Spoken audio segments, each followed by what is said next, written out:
Welcome back to another episode of the Get Sculpted podcast. I am Coach Jordanna here with a very special guest. I'm so excited to talk to her. This is going to be a very powerful episode for you to listen to. It's about strength, and not just the kind that you build in the gym that we like to talk about all the time, but this is the kind you build when life forces you to rise up. And I'm pretty sure you're going to connect with my guest on more than one level. Nichelle Laus is a mom of four, a sex abuse survivor who refused to let her story define her limits, a woman who walked into a kickboxing gym to learn how to protect herself and ended up transforming her entire identity and set the tone for her future. She spent 15 years in policing, stepped into situations most people would run from, building not just physical toughness, but situational awareness, emotional control, and an unshakable courage. And now she's the co-founder of 413 Tactical, where she teaches you how to protect yourself, your home, and your business, trust your instincts, and reclaim your power, not from a place of fear, but from strength, information, and tools that really work.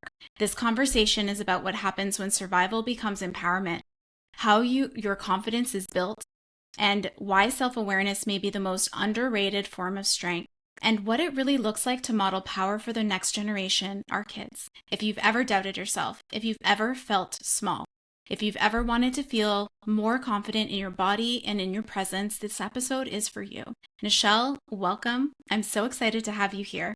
Thank you. Thanks for having me. That was quite the bio. You were already tearing me up even before I started. I know, I was starting to get a little emotional. I was like, hold on. We're like 2 minutes in. I know, we haven't even started yet. You have such a powerful story. Thank you so much for being here today. I'm really excited for this conversation. Before the business, before policing, before kickboxing, can you share who you were as a young woman and what strength meant to you back then? It starts so long ago, but again, as you said in my bio, it really did dictate who I am today. And sometimes you have to go through the storm, you have to weather it all to do all the good stuff after. When I was young, I didn't have much strength. When I was, all I knew, I was brought up with in a single parent home. My real father, my biological father, I don't think I ever shared this with you, but my real biological father, I learned later, him and my mom were involved in a domestic. He had an accident. He was a heavy drinker, and I don't know, I could say he wasn't well, mentally ill. I didn't know this. And he had an accident, hurt his head. And anyways, he tried to kill me when I was about a year and a half. So thankfully, a couple of my sisters at the time stepped in, protected me, kind of put me in the bathroom. Police were called. He was arrested and all that stuff. So I never shared that part. So all I pretty much what knew was a single parent. So my mom remarried when I was 7 years old. And, from one monster to a next as the cycle continues. And I was sexually abused for 7 years of my life. So my strength, if you want to call it strength, I didn't have much strength other than, trying to find it within me to just live every day and hope that the monster didn't come in the room again, type of thing. I would go to school. I wasn't allowed to say anything, obviously, because usually abusers either promise you things or they threaten you. And it was both. And so for many years, I didn't say anything. And I think, if anything, my actual strength came when I was 14 years old. And I decided I was old enough now to actually, I don't know if it was, take on the monster and just really be who I wanted to be. So I just said enough is enough. And that's when I decided my mom had gone out that day, as she would sometimes go for her morning coffee, whatnot. And when she came back, an episode had happened where, it was the last time where he tried to hurt me. And I pushed him off and I said enough is enough. And when my mom came home, she found me curled up at the bottom of the stairs, just crying, sobbing. She didn't know what had happened. And through my breaths and my hyperventilating, I told her. And that's kind of when the process started to happen. The healing process, the journey, the strength, the true strength come out. That's incredible. So, yeah, it's a crazy story. It is a crazy story. And I'd love to connect that with the healing part, the healing journey that you've been on. What are the steps that you took to reclaim that power, to build confidence? Where did it take you next? Well, as with many victims of, sexual assault or any assault, I guess, when you're living under the hands or the power of someone whom you even trust or even don't trust, you don't have much confidence, which I didn't. Thankfully, I was very naturally athletic. It just came naturally to me. I played a lot of team sports. I just excelled in it all the time. So during that time, it was quite hard because I was going through so much, and Hmm. people talk and people know, and then I wouldn't say full on bullying, but it was more the snickers and the laughing, the mean girl scenarios where I'd pass by, you Brutal. know, that was brutal. I decided to just reclaim all that. And for two reasons. I wanted to learn something new, and I wanted to protect myself so no one would ever hurt me again. So Yeah. I lived in a little small town, and I went into the city. I'm from Montreal originally. I went into the city and I went to a kickboxing gym. And literally, that's what changed my life. Yeah. Do you remember what that first class was like? Like, do you remember that moment? I remember everything. I remember the smell of that place. I remember the people in that place.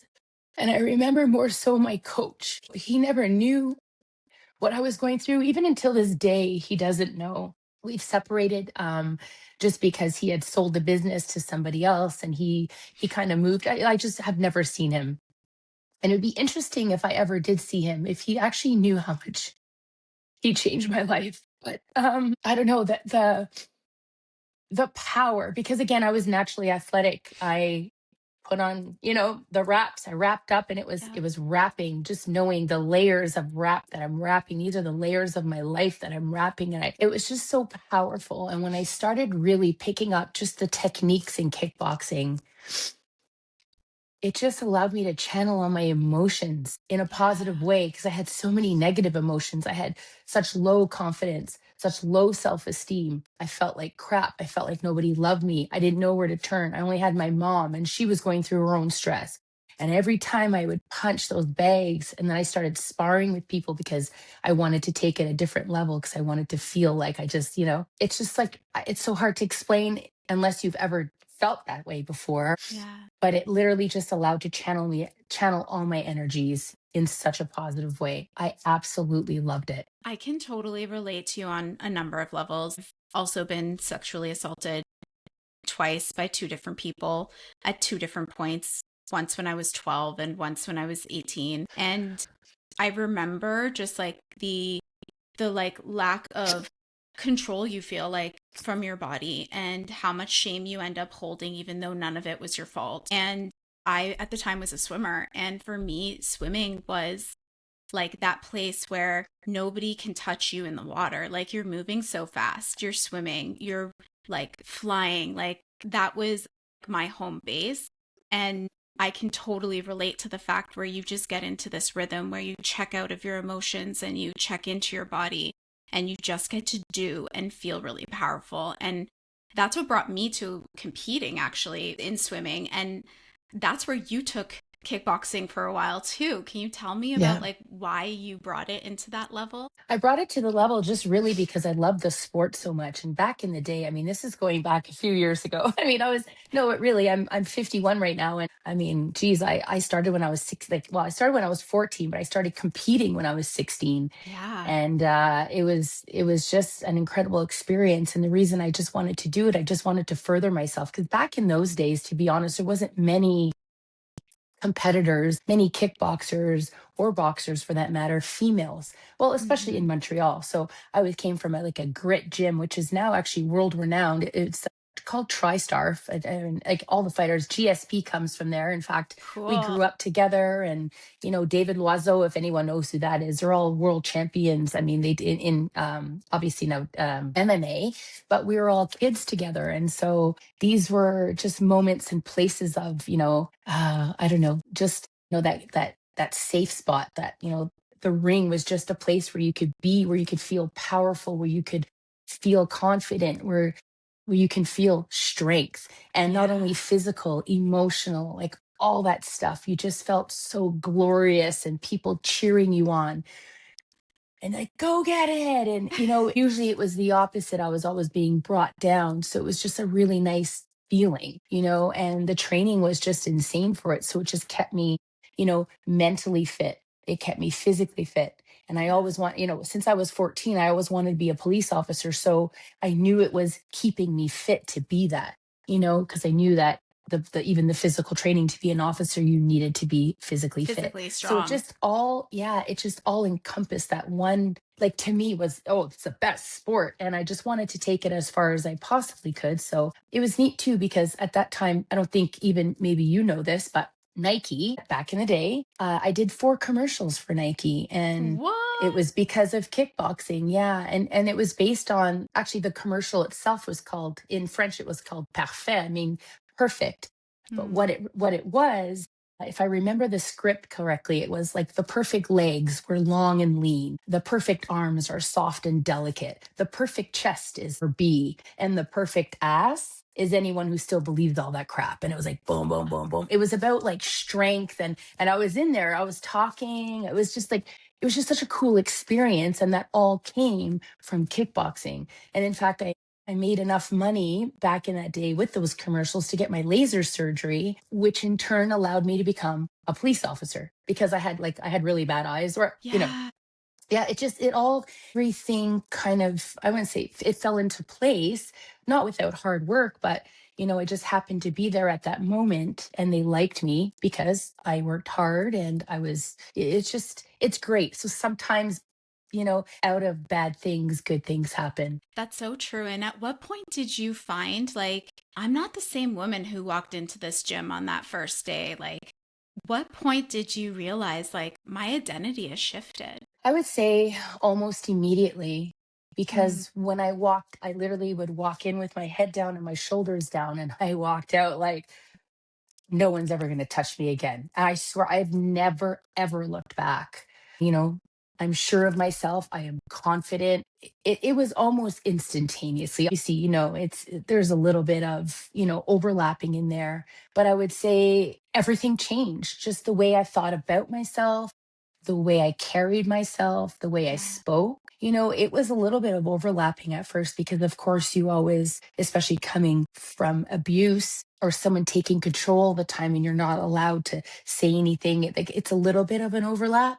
But when you Hmm. finally realize that no is a complete sentence, then it's no. Like, I didn't mess around with that anymore. So it just is so empowering. That's incredible. And like, if you're listening right now and you don't know the power of your no yet, like, you need to be listening to this on repeat, because Nichelle's no is really powerful. You feel it like in your gut. You really do. But I can be soft and delicate when I want to be. Of course, of course. That's the duality of being like a woman. Like, we're That's complex, right. right? And Exactly. you're also a mom. You're a mom of 4 boys. Like, tell me a little bit about how that motherhood has, helped you define strength even further. How are you also like imparting that with your kids? Well, it's definitely something that, especially being a mom of 4 boys, it's hard. And, I always teach them to be strong, but, also to realize that a woman also, yeah, I mean, it's hard because they're teenagers now, but to, of course, respect always, especially since what I've been through. And they don't know the story, to be honest, Mm-hmm. fully. I've never sat them down and said, this is what happened, because I don't know. To me, it wasn't time yet. I will tell them, or I just, to me, it's just not a thing that you're going to sit down. Let's have a family meeting and discuss this. Now, some Of people course. might disagree with that. I don't know. It's just the way I parent. I want them to see me for me, and not feel bad for me. And yeah, I don't know. It's hard to explain where that piece comes from, but it's my decision. But I always teach them that, to be strong, and I'm strong for them. I always show them the way.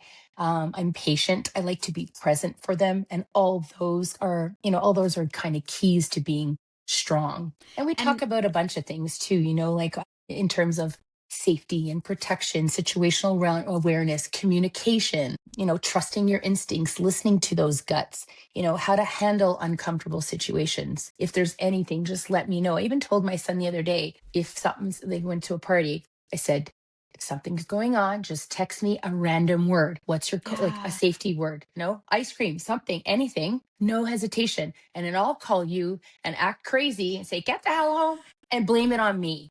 That's all I you need to have the say. I don't same care. system. I have the same system with my daughter, and she's only 12. But I Yep. told her, send me a strawberry.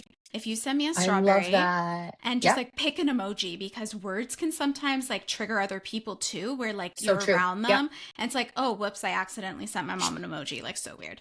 And yeah, it'll be so meaningless. And so she'll send me a strawberry and be like, that's her signal to say, I don't want to be here anymore, or I I don't love feel it. safe, or I want to come home. I've been here for too long. She'll call her and be the crazy mom, be like, listen, I totally messed up the schedule. Like, I have to come and get you. Like, I'll be there in 10 Yeah. minutes. And then she doesn't seem like the one that said, I want to go. It's like, oh, my mom is so nuts. Like, she's going to be here in 10 minutes. So, like, sorry, guys, I'm out. And I love that you do that. And so many other parents are picking up on doing that. Like, I love that. I don't remember having that as a kid. So I No. like that so many more parents are really thinking of that. Like, they're a lot more, I don't know, they're more in tuned with that. Yeah. And also, like, I think that with our kids now, we have different tools than we had when we were kids. Like, there were Yeah. no cell phones. It was kind of like go out on your bike, come back when it's dark. And your Yeah. parent would have like no idea what was happening to you or what could happen or what didn't happen until you Hmm. eventually came home. So I think using those tools smartly is a nice way to help your child feel empowered, but know that you've got their back as well. Absolutely. Yeah. Yeah. It's a little bit of both, right? And at some Yeah. point, you do have to let them go. Like, even now, No. I know. And I still tell, even my oldest moved out and he's in the military, and I just still say, "Are you okay?" Or, "What do you do?" You just never lose that. Yeah. So they know I'm always a phone call away. I love that. And you spent 15 years in policing. Like, talk to me about like you've always wanted to be a police officer. So what was it Always. like when you stepped in and you're like, I have arrived, like I am here? Like what was your ambitions in policing when you started out? The reason I wanted to be an officer is actually because of what happened to me. The officers were really the ones who supported me 100% the entire way through so much of it. And I always said I wanted to give back. I wanted to give back to people who were in similar situations like me. I wanted someone to know that I'm there to help them. I've been through this. I know what you're going through or similar. To teach them that the fear or the uncertainty, it's information, or it's not weakness. We can use this to help you out, and to help you navigate through everything. There was moments where I felt a little bit of tension, or I would feel really bad because, like, I would go to situations, literally really bad situations, but I had a job to do. And I put on the brave face, put on the brave suit. And then, when it's over, locker room talk, all that, let's like have fun, or let's get over it. Like, it's an excellent career. It's an excellent opportunity. There was not one day that I regretted. And maybe the one day I regret, I know I have no regrets, but if there were, I would have loved to stay. Like, sometimes I think I miss it, Yeah. but then again, I love what I do now. So it's just, there was nothing wrong that I could say about what I did anyways. I did lots. I worked in the schools. I worked just, regular street cop. I did criminal investigations. I did, gosh, community oriented response. I worked on so many things. So it's, if anyone gets an opportunity to ever do something like that, I definitely recommend it. And you talk a lot like in your book about building up and trusting your intuition. And where did in policing that really get amplified? And was there like a scenario that pops in your head where you're like, this saved me, like trusting my gut, learning to be in touch with my intuition, like that was major in that moment. If I can almost pinpoint one specifically, was I actually went to a 911, and it wasn't saved me so much, but saved the situation. It was a domestic call. We didn't know it was a domestic call. It was a 911 call. And back in the day, 'cause I say back in the day because I don't know what they do specifically right now, Today. we got a 911 call. When you get a 911 call with a hang up, you have to go to the house to check that they're okay. Because Yeah. sometimes someone will say it's a kid, or if it's a kid, okay. And it happens where you're learning, your kids are learning how to dial 911, and they try and they hang up. Or back in the day, pay phones, people used to just call 911 and hang up. Yeah. It's silly. We have to go and check those to make sure that it was nobody. So we went to a house one day. I remember this specifically like it was yesterday. It was a hang up. We get to the door, and a woman opens the door a crack. She's like, "Yes, hi, you called 911?" No. And there was a man behind her. I'm assuming, well, I did assume it was maybe her husband or somebody, her partner. "No, I didn't call 911. Are you sure? Is everything okay here?" He's like, "Yeah, everything's fine." "Okay. but I don't know, something was telling me, like intuition, my intuition was telling me something is not right, but I didn't Hmm. want to let her. I couldn't talk to her. So we went through the house. Everything seemed okay. But so we left, we're like, okay. So I gave the second I was leaving, I just gave her a look and I kind of basically said, like, go upstairs, do something, tell me something. She read my eyes. I Yeah. swear to God. So we leave, we're at the bottom of the driveway and we're just chatting. And I look up and she's in the window and she's like, she's calling me, like just with her hand. At the time, we didn't know that, the The signal, symbol. international signal. Yeah. But she was, I said, I knew it. I knew it. I knew it. We went back and then we actually arrested the guy. And we found out later she did call 911. She was getting assaulted. It was domestic abuse. And like, I listened to my intuition, gut, my woman feelings were telling me there's something wrong with her, but they didn't say, she couldn't say. Yeah. And, at some point, like you have to go against the grain and go with that intuition. And I'm so glad I listened to it because she told me after, like, you saved my life, you Wow. know? Gives me Yeah. chills.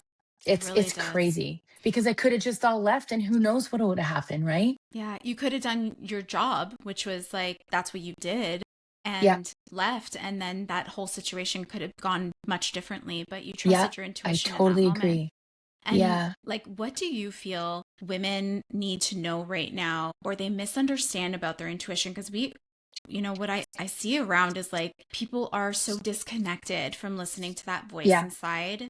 Yeah. And how do they start to tap into that? What do they need to understand about their intuition? I think the main thing would be to listen to it because I think everyone knows what a gut feeling feels like, or even as you're growing up and you're young, you may not know, but there's a feeling in your stomach, that butterfly sensation, or just things. That's the moment where you have to think, okay, what is happening right now that's making you feel that way?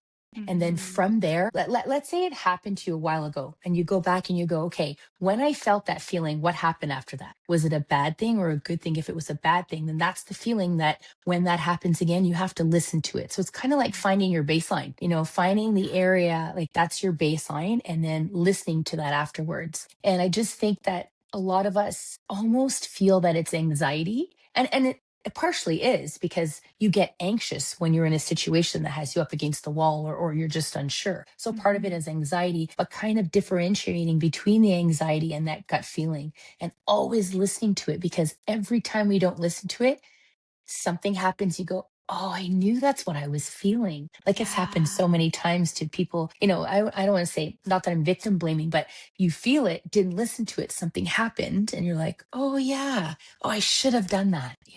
But you could, what if every situation, come up with so many different, scenarios. But it's really important to be in tune with that and to be situationally aware. I can't say that enough. It's so true. It's so true. And so like to wrap up on like your career in policing, Yeah. what helped you like that was kind of a time, 15 years. What was the decision to retire from policing? And it kind of re-navigated you towards helping women in their fitness journeys, which is so freaking cool. I love that. But tell me, like, what was that shift all about for you? Well, it was a completely organic change that I never expected in my life. When I okay, so the real not the real thing, but to really break it down, I wanted to become pro Hmm. in boxing. So when I moved to Ontario, at the time, amateur kickboxing wasn't allowed. So you only kickboxing was allowed. So I went up to the police chief and I said I would like to become pro. He said, oh, okay. So I had to make a decision. Oh, I don't really want to leave policing because I was like 2 years in. So I Yeah. said, okay, well, what can I do now?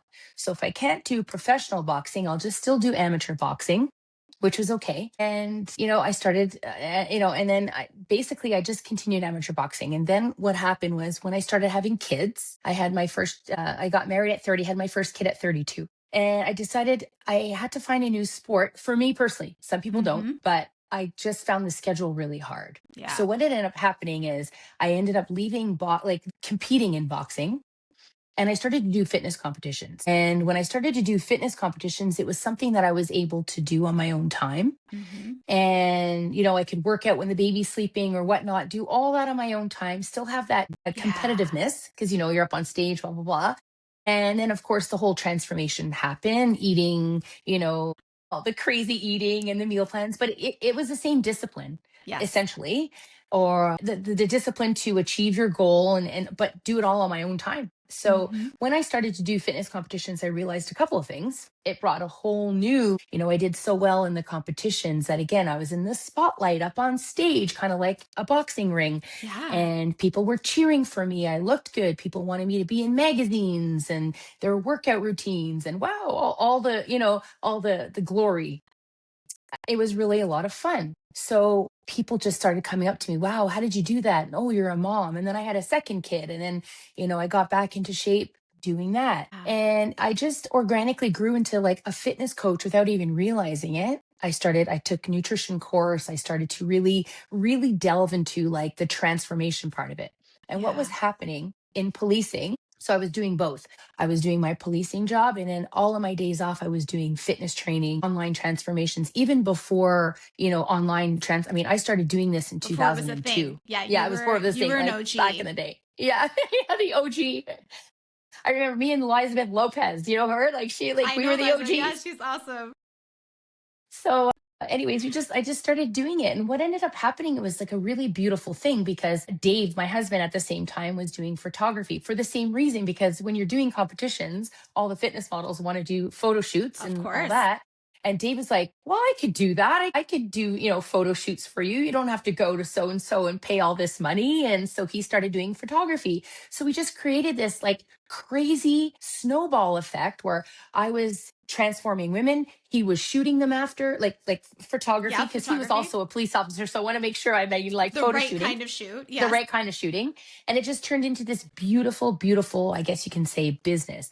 And the women we were transforming not only them physically, but emotionally, psychologically, Yes. all that stuff that you lose, because it's not only losing the weight is, It's the identity. secondary. Yeah, it's the identity and seeing yourself in beautiful pictures and images and magazines after. It was just beautiful. And then you'd go to your policing job and you deal with all the garbage of the world, of the Yeah. city. And there's a thing in policing, a quote in policing, I guess you can say, that you deal with 10% of the population 90% of the time. So what that means, you're dealing with Mm, the same garbage over and over again. You arrest them, you put them in jail, they come back out because they get released on bail all the time, yeah.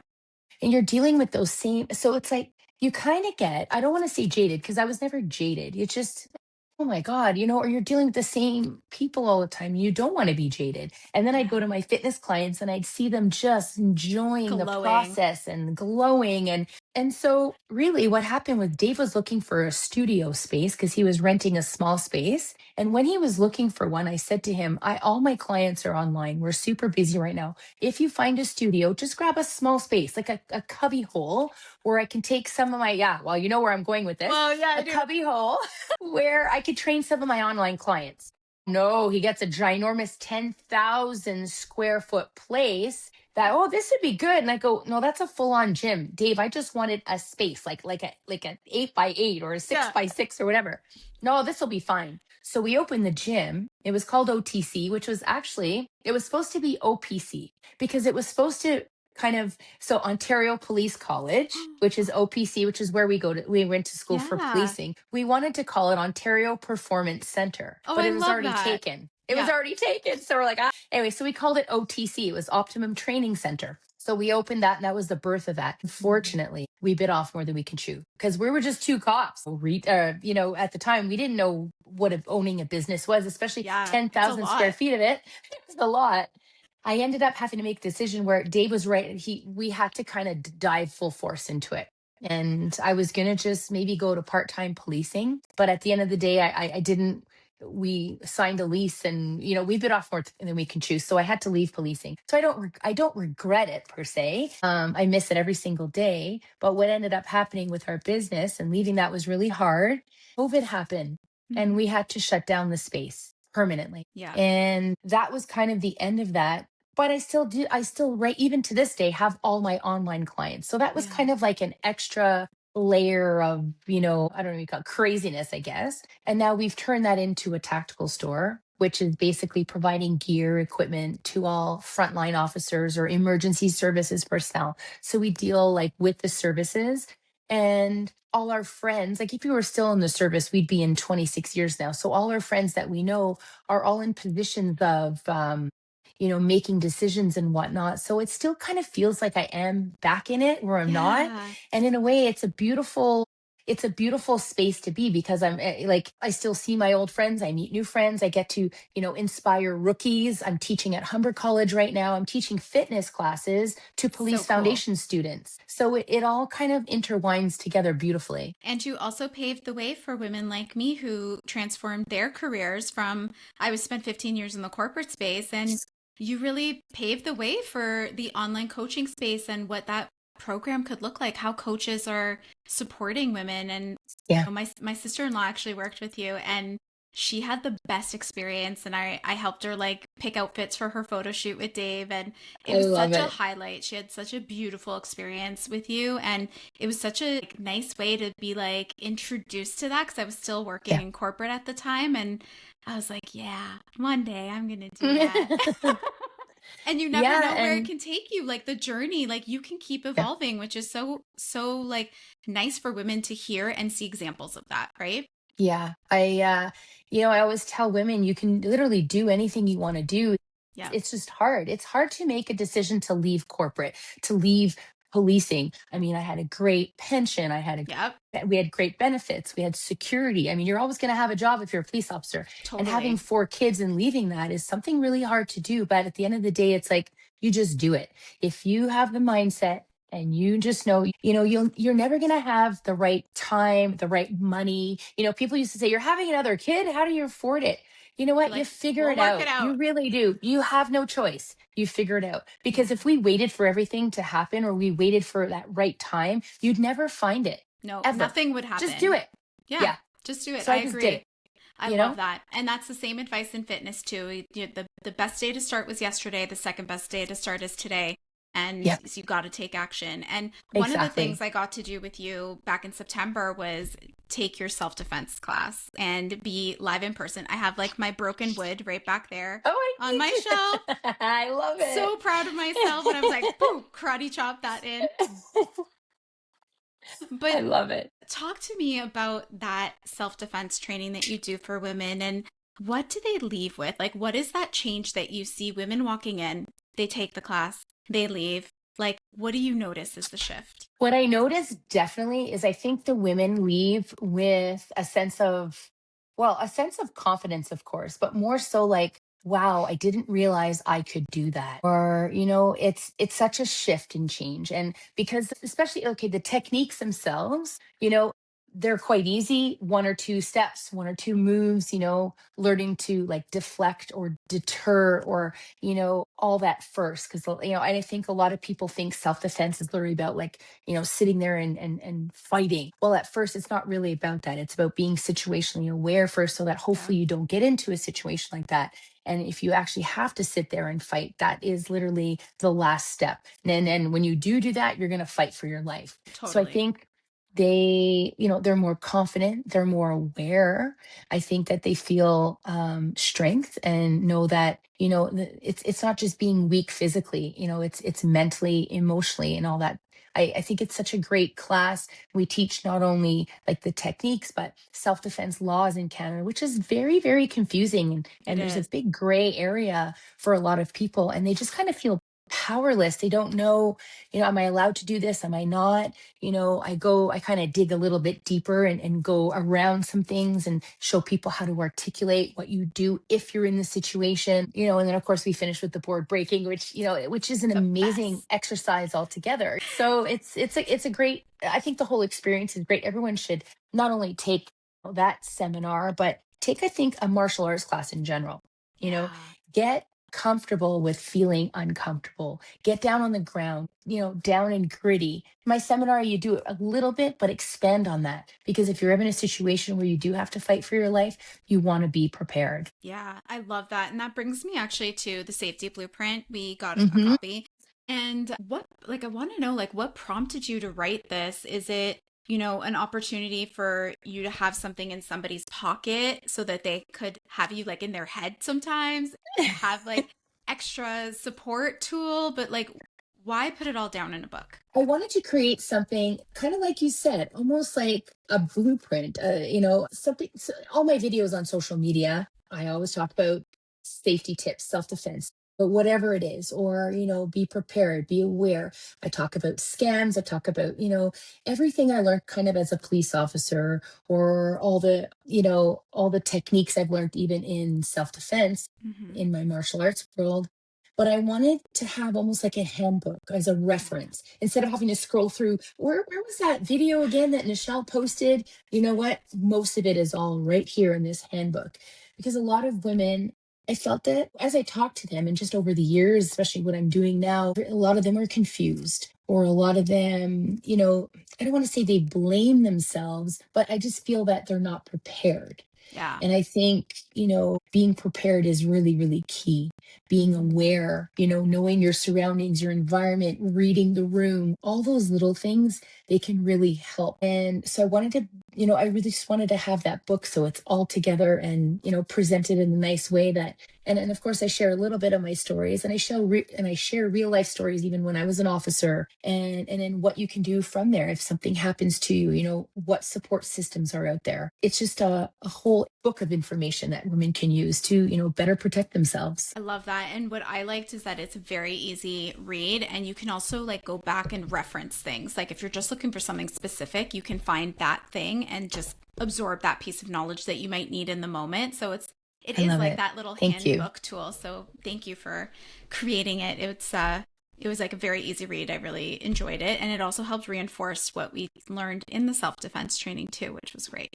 Yeah, I have that chapter in there that, I do go over the techniques. I put a Yeah. QR code in there that, if you can't remember, because sometimes it's hard in the moment, you can go to that kind of library. Oh, yeah, that's how we did that technique again. So I added that in there as a little extra piece. It's awesome. And Thank you. if a woman is listening today and she feels powerless right now, she hasn't done some of this work yet, where Yeah. should she start building herself up? Where would you guide her? Well, I would say, start with yourself, to be honest. Like, and it all literally, as I tell everyone, even in my classes, start with yourself first. Do baby steps, but improve your posture right Mm-hmm. away. Just stand taller, just doing something like that.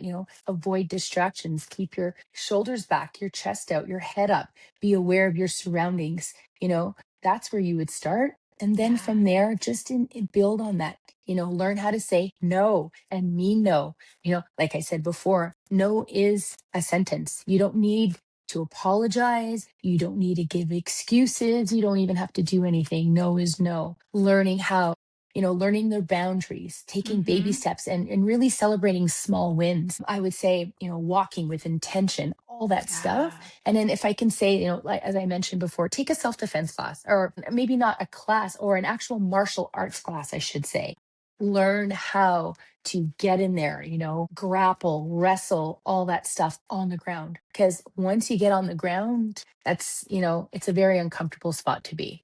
totally, totally. Yeah. I agree. And before we wrap up, I would love to do a little lightning round with you.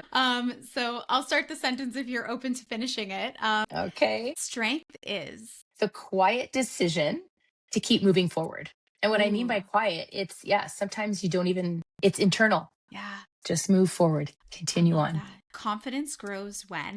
You prove to yourself that you could do something you thought you couldn't. True. I love that. Yeah. The most dangerous thing a woman can do in the best possible way is Trust on your instincts and that. act on Yes. them. That's it. Yes. Simple, simple. The one thing women underestimate themselves about themselves is Their resilience, completely 100%, their resilience. We do not know how strong we are until we're pushed, and then you realize how strong you are. Resilience, 100%. if you could give every woman one skill, what would it be? Situational awareness. If I could give them one, because once you have situational awareness, you can do, or you can at least assess everything. That would be my superpower to Your give gift to someone. the world. Your gift to the world. I love that. Nichelle, this has been such a great conversation. I have loved the time together. What I love about your story and what aligns so deeply with what we believe at Get Sculpted is that strength isn't just about how much you can lift. It's about how you carry yourself. It's about knowing your boundaries and your standards. It's about building awareness and confidence to walk into any room or any situation, feeling grounded and able. And that's the kind of strength that we're all about. And if you're listening today and you're someone who's working on her body, on her mindset, on stepping into her 2.0 self, This is the reminder that physical strength and personal power do go hand in hand. And Nichelle, if someone is listening, and thinking, I want to feel that kind of confidence too, I want to learn more, how can they connect with you? Lay it on us. Honestly, I keep it really easy. My first name and my last name, as long as you don't mess up my first name, Nichelle Laus. That's .com is my website, or on social media, Nichelle Laus. You can find me pretty much anywhere: TikTok, Instagram, LinkedIn, YouTube, you name it. I love it. And to everyone listening, if this episode spoke to you, share it with a woman in your life who's ready to step into her power too. You can level up together, because strong women don't just transform their bodies, they transform how they move through the world. And we will see you next time on a new episode of Get Sculpted. Thank you so much, Nichelle. Thanks for having me.